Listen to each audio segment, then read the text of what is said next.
Olá, muito boa noite. Já está no ar o programa Tá na Web. Aqui você fica por dentro do que está sendo falado na internet e dos temas mais buscados no Google.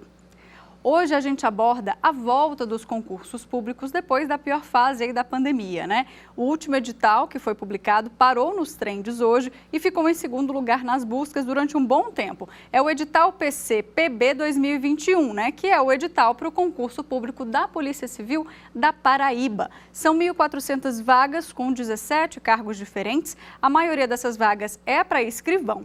E essas inscrições, gente, vão até o dia 11 de novembro e custam até R$ 250. Bom, e a gente fez uma enquete lá no nosso Twitter para saber se os concurseiros ainda estão investindo, né, nesses estudos aí ou se a pandemia fez muita gente desistir desse sonho. Vamos checar aqui o resultado na tela. 55% diz que ainda continua firme aí, estudando, segue no foco. E 45% disse que desistiu. Né? É complicado mesmo, na época de pandemia, muita gente acabou desistindo de muitos sonhos e mudou planos. Então, para conversar comigo sobre isso, eu chamo agora o advogado especialista em concurso público, o Alessandro Dantas, que vai dar dicas e vai bater um papo sobre esse assunto com a gente. Alessandro, bem-vindo, boa noite, tudo bem? Boa noite, Mariana, tudo bem?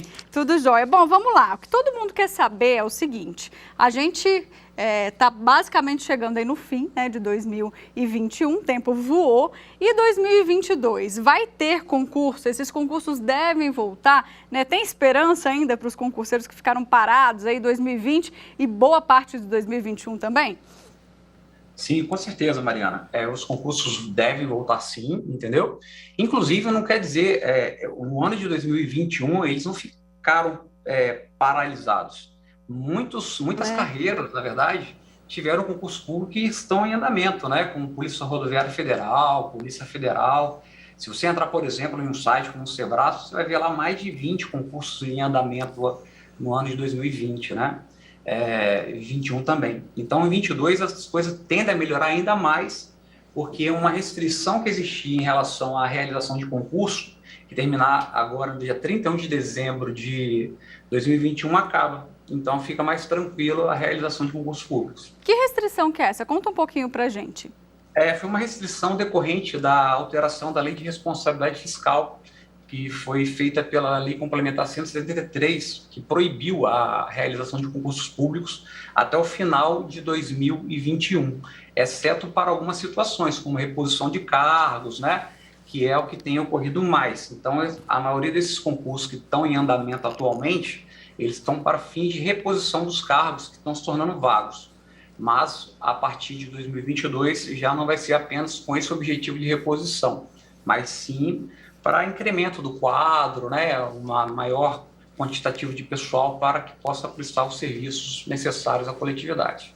E, Alessandro, muita gente desanimou, né, com essa questão da pandemia, a mudança que todo mundo viveu, né? Todo mundo foi afetado com esse cenário pandêmico. E eu quero te perguntar o seguinte, essa hora, né, que as pessoas desanimam, a gente viu que 45% desistiu, é um divisor de águas para quem continua ali na lida, continua estudando, é a hora que muita gente parou ali, né, de reforçar, de revisar muito conteúdo, e quem não desistiu tem mais chance?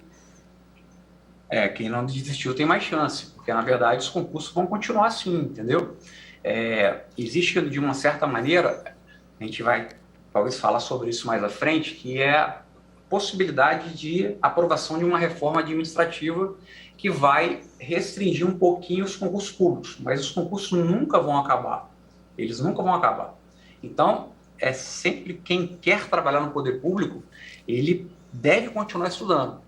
Apesar de que algumas garantias, né, que existiam antes, elas vão ser, de certa maneira, relativizadas. A gente vai falar isso um pouquinho depois, que eu acho muito importante. Já já a gente vai tocar nesse assunto. Agora eu quero saber o seguinte, o governo redirecionou algumas verbas, né, para combater a pandemia. Esse orçamento público também, de certa forma, né, voltado para essa realização de concursos, para compor, né, esses cargos, isso também foi afetado ou não? Não tem nada a ver, esses orçamentos são separados? Eles são separados, na verdade, né? Mas houve, né, como a gente já não sabia o impacto que ia ter essa pandemia, foi por isso que foi editada essa Lei Complementar 173, né, que fez a restrição de alguns concursos públicos, né, apenas para fim de reposição e de nomeação de servidores públicos até o final de 2021. Então, de certa maneira, a pandemia impactou sim nesse período de 2020 e 2021.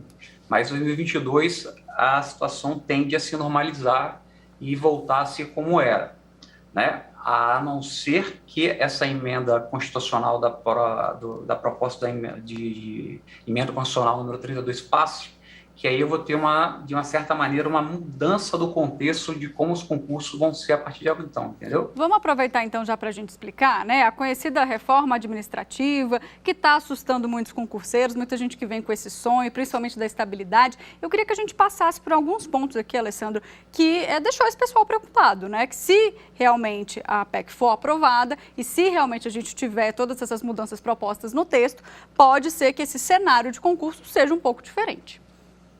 Show de bola. Legal, Mariana. O negócio é o seguinte, inicialmente tinha o projeto, né, a proposta, né, só que ela foi completamente alterada agora por meio de um substitutivo, né, recente, e esse substitutivo, de certa maneira, piorou um pouquinho as coisas em relação à questão do concurso público, né. O que essa proposta, caso aprovada, vai influenciar nos concursos públicos a partir de então, caso ela seja aprovada, o que eu acredito que esse ano não vai ser aprovado, e é bem difícil de ser aprovado também ano que vem, com o texto da maneira como está, porque ele é bem constitucional. Então, só para você ter uma ideia, por exemplo, praticamente todos os cargos públicos, a partir de agora, caso essa proposta de emenda constitucional seja aprovada, eles não vão ser apenas providos por meio de concurso público. Eles poderão ser providos também por meio de contratação temporária e até terceirização, que no caso a lei chama de instrumento cooperativo, mas é uma terceirização. Sim.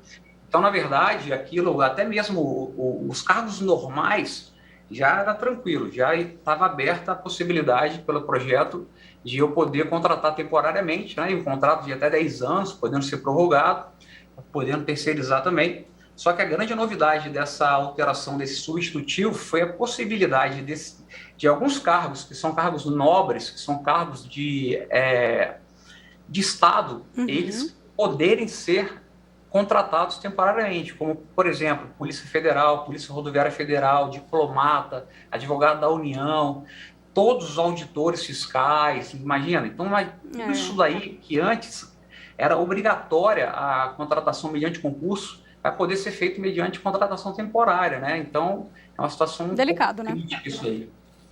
E a questão da estabilidade? Explica rapidamente para a gente. O que está em jogo? O que isso daí vai influenciar na estabilidade? O que isso atrapalhou no concurso público que vai desanimar um pouquinho as pessoas? Porque a questão da estabilidade, que é o que é mais importante para aquela pessoa que faz o concurso, ela quer a estabilidade ela ficou agora vulnerável. Por que isso aí? Porque agora, se o administrador entender que o cargo é desnecessário, ele pode exonerar o servidor daquele cargo lá.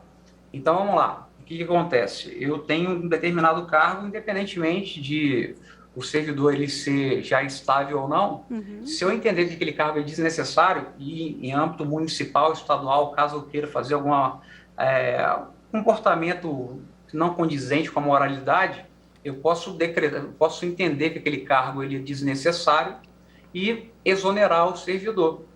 Então, eu dei um golpe muito forte na estabilidade, entendeu? E isso daí fez com que as pessoas agora, que aquilo que mais buscava no serviço público, a estabilidade, passou agora a ficar, de certa maneira, prejudicado. Mas eu acho que for aprovado, vamos aguardar. Se aprovado, acho muito difícil, entendeu? Porque o serviço público ele precisa ter certas garantias, né, os gestores públicos, para que ele possa exercer com eficiência, impessoalidade, imparcialidade as funções que são necessárias de gestão pública.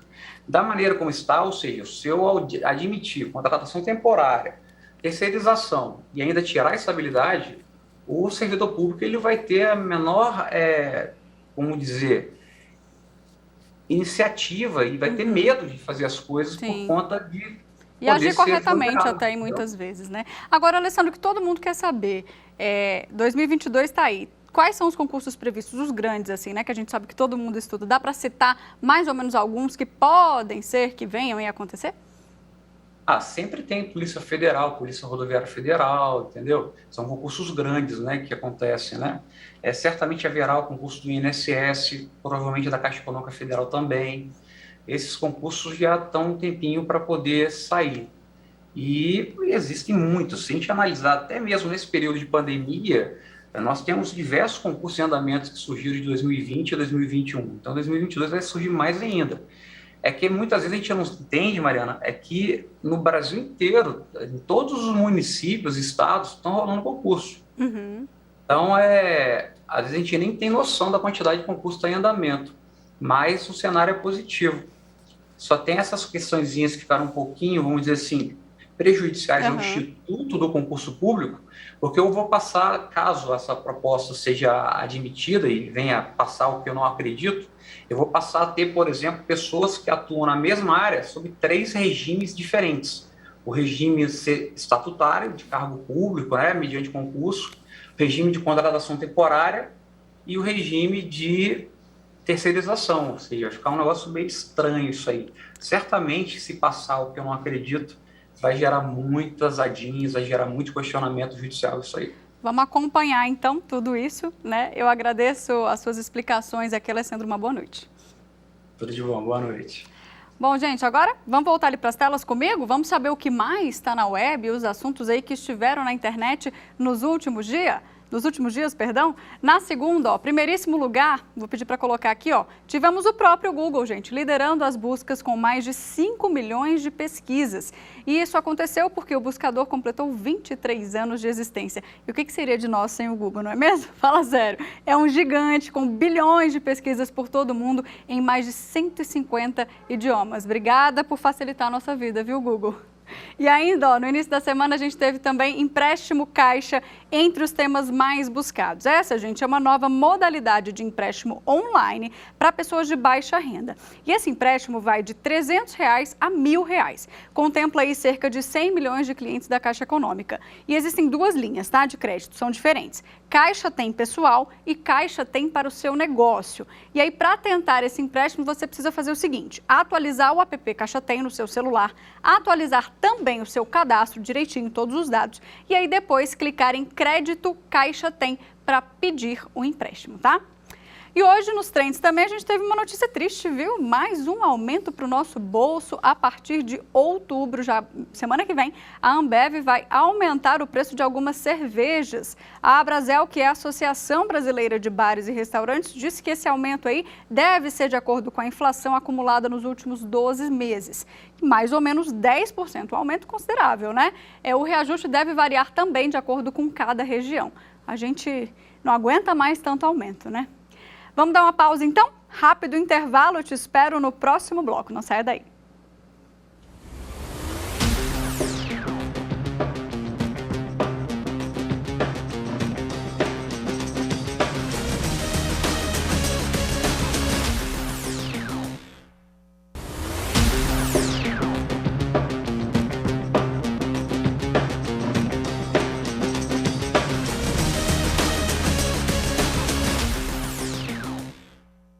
Já estamos de volta e vamos começar então o segundo bloco, gente, mostrando para você a fake news que está sendo desmentida na nossa editoria semanal lá no Instagram, #EraFake. Lá a gente sempre mostra as notícias falsas que circulam nas redes sociais. Inclusive, se você não segue a TV, o nosso IG lá é TV Justiça Oficial. Então vamos lá, hoje a gente fala de um vídeo do cantor Eduardo Costa, né, dizendo que 80% das urnas no Brasil são fraudadas. E a verdade, gente, é que em 24 anos de uso desse equipamento, nunca foi comprovada fraude. O TSE informa que mais de 10 auditorias acontecem durante esse processo eleitoral. Então é mais um vídeo, mais uma fake news para a gente ficar atento, tá?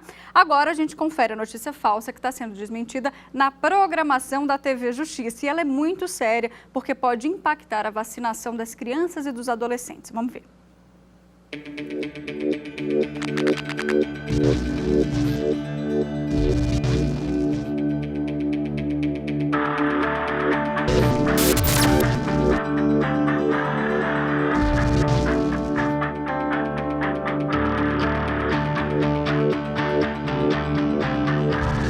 Quando a gente tem campanhas de vacinação em massa, isso é, milhões de pessoas são vacinadas, É natural que, como as pessoas morrem por causas naturais, não relacionadas à vacina, algumas pessoas venham a falecer depois da vacina sem nenhuma relação com a vacina. É importante a gente estudar se há relação de causa e efeito com a vacina. Nesse caso especial, foi estudado e foi visto que não tem nenhuma relação entre a causa da morte dessa menina e a vacinação contra a Covid-19. Já foram aplicadas milhões de doses de vacina em adolescentes e não foi vista nenhuma causa de óbito em adolescentes causadas pela vacina. No Brasil, a gente tem mais de 2.000 casos de crianças que faleceram pela Covid-19 e nos casos de miocardite, que é o efeito mais frequente adverso de vacina nos Estados Unidos, a gente não teve nenhum óbito. Então é uma conta muito fácil de se ver, né? A gente conseguiria evitar, vacinando todos os adolescentes, mais de 2.000 óbitos. Importante esclarecer, então, não há óbitos no Brasil, nem em lugar nenhum do mundo, pela vacina em adolescentes, e há sim óbitos pela Covid-19 que podem ser evitados com o uso de vacina. É isso aí. Para esclarecer mais dúvidas sobre esse tema, falamos agora com o pediatra, sanitarista e infectologista Francisco Job Neto. Doutor Francisco, boa noite, tudo bem? Bem-vindo. Boa noite. Muito obrigado pelo convite. Bom, vamos lá. É o seguinte, isso foi um tweet, né, que viralizou e todo mundo retweetou, espalhou pelas redes sociais e muitos pais ficaram, claro, apavorados, né, com essa notícia falsa. Então é o seguinte, a gente teve, né, diferentes posicionamentos aí do Ministério da Saúde, uma hora falando para dar a vacina aos adolescentes, outra hora falando para suspender. E na sua opinião, essa confusão pode ter também causado, né, uma confusão até na cabeça dos pais também, pode ter causado essas consequências que a gente viu com a fake news? Toda notícia desencontrada produz confusão. É uma pena que nós tenhamos essa questão da fake news no século XXI prejudicando o desenvolvimento da vacinação. A vacinação ela é segura. Vocês têm que imaginar que nós estamos tendo por volta de 500 mortos ao dia pela Covid, e não uma morte que ainda por cima não foi causada pela vacina, que deveria ser utilizada pelo movimento anti-vacinas para desacreditar o Programa Nacional de Imunizações. Vamos esclarecer aqui, eu vou até precisar da ajuda da colinha, porque essa adolescente tinha uma doença chamada púrpura trombótica trombocitopênica. É uma doença autoimune rara. Eu queria que você explicasse, porque eu não entendi muito bem dando uma pesquisada. Então, esclarece para a gente, né, o que causa essa doença, por que realmente não tem nada a ver com a vacinação da Covid. É uma doença realmente extraordinariamente rara. Ela pode ter causas, para algumas pessoas, causas genéticas autoimunes próprias, endógenas, e ela pode ser desencadeada por uma série de situações, desde infecções intestinais banais até o uso de determinados medicamentos. Inclusive, a cloroquina ela pode causar púrpura trombocitopênica trombótica, isso está descrito também. Mas é tão extraordinariamente raro, tá certo? E assim, uma das coisas que nós sabemos é que a vacina não causa púrpura trombocitopênica trombótica. Então, assim, entre as muitas causas de agravos graves causados por vacina, que existem, obviamente, as vacinas elas não são isentas de risco, toda vacina tem riscos, do mesmo jeito que todo medicamento, inclusive o antibiótico mais comum utilizado, todos eles têm risco. Nesse caso, a vacina não é responsável pela morte deste adolescente. Isso despertou também a dúvida se a vacina da Pfizer, né, que foi a que essa adolescente tomou, se ela chegou realmente a ser testada em crianças e adolescentes. A gente tem essa resposta? Sim. Não se usa nenhuma vacina na população sem antes testes extensivos. A vacina foi utilizada em adolescentes nos Estados Unidos e em outros países antes de ser liberada, tá certo? E está sendo utilizada como em teste para crianças acima de 5 anos nos Estados Unidos. A vacina da Moderna, que usa exatamente a mesma tecnologia da vacina da Pfizer, está sendo utilizada em testes para crianças acima de 6 meses de idade nos Estados Unidos. A Coronavac, ela já foi utilizada e liberada para crianças na China. Então, a gente tem um panorama mais ou menos mundial, né? Então, os pais podem ficar tranquilos. Agora, vamos falar um pouquinho sobre os efeitos adversos, né? Porque eles existem. Então, quais são os efeitos que essa criança ou esse adolescente pode ter ao tomar essas vacinas? O que o pai precisa ficar atento depois que a imunização foi feita?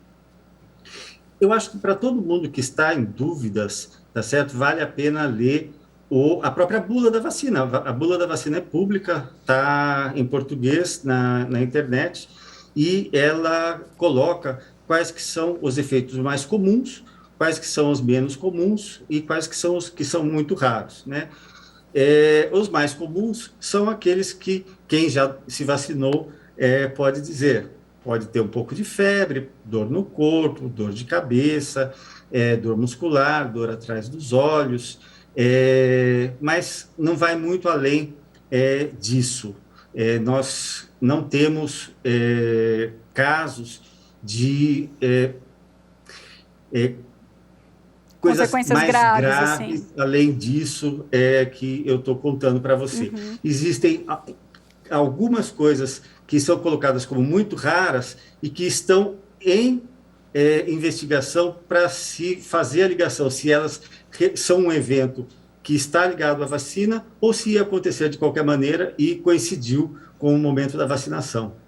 Agora, a dúvida também de muita gente, não só, né, dos pais dessas crianças e dos adolescentes, é a questão da medicação após vacina. Então, tomei a vacina, fiquei um pouco ali mole, né, o nariz escorrendo.